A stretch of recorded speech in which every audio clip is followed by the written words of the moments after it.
মুসলিম উত্তরাধিকার আইনে 6 জন ব্যক্তি কোনো অবস্থায় উত্তরাধিকার থেকে বঞ্চিত হতে পারে না।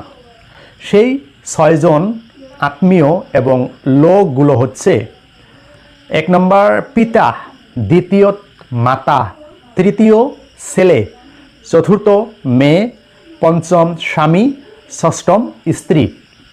দ্বিতীয় বিষয়টি হয়েছে যে মুসলিম উত্তরাধিকার আইনে কয়জন অংশীদার আছেন, কোন কোন আত্মীয় স্বজনরা অংশীদারের ভিতরে পড়ে।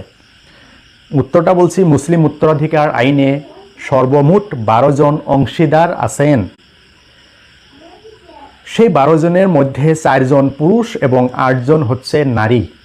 1 নম্বর পিতা, 2 নম্বর মাতা, 3 নম্বর স্বামী, 4র্থ নম্বর স্ত্রী, 5ম নম্বর কন্যা, 6ম নম্বর দাদা, 7ম নম্বর পুত্রের কন্যা, 8ম নম্বর দাদি অথবা নানি, 9ম নম্বর আপন বোন, 10 নম্বর বৈমাত্রীয় বোন।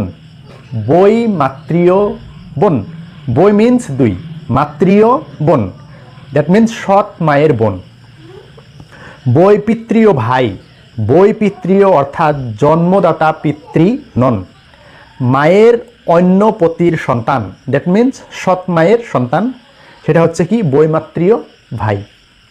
তারপর 12 নম্বর বৈপিত্রীয় বোন, দ্যাট মিন্স সৎ মায়ের মেয়ে এবং সম্পর্কে বোনকেই বোঝাবে। বৈপিত্রীয় বোন, দ্যাট মিন্স সৎ মায়ের মেয়ে এবং সম্পর্কে বোনকেই বোঝানো হচ্ছে। এই 12 জন লোক আসলে অংশীদারের ভিতর পড়ছে।